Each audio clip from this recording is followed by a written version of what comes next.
অভ্রের কথা জানতে পেরেই পরমার সাথে অভ্রকে বাড়ি ফেরাতে ছুটে এলো সুদীপা। হ্যাঁ বন্ধুরা, এমনটাই দেখতে পাবো আমরা অনুরাগের ছোঁয়া ধারাবাহিকের আগামী পর্বগুলোতে।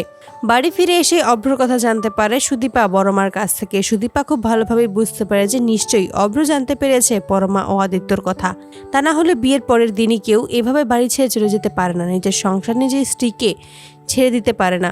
তাই সুদীপার সিদ্ধান্ত নেয় সে যেভাবেই হোক এবার অভ্রকে এই বাড়িতে ফিরিয়ে আনবে, সকলকে আবারও হাসি খুশি দেখতে চায়।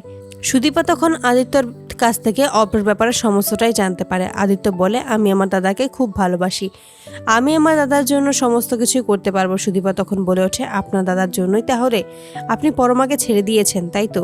এতে করে অবাক হয়ে যায় আদিত্য, মনে মনে ভাবে মেয়েটা সত্যিই খুব বুদ্ধিমতী, কিছু বলার আগেই সমস্ত কিছুই বুঝে যায়।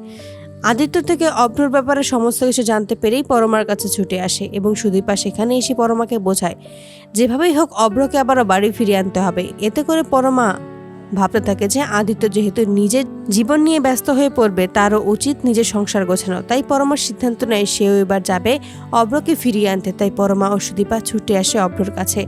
অভ্র যখন জানতে পারে আদিত্য বিয়ে করেছে আর সুদীপাই হলো আদিত্যর স্ত্রী, তখন খুব খুশি হয় অভ্র। সুদীপা তখন অভ্রকে দাদা বলে ডেকে ওঠে আর বলে যে আমার কোনো বড় দাদা নেই, আজ থেকে আপনি আমার দাদা, আমি আপনাকে কিন্তু দাদা বলেই ডাকবো।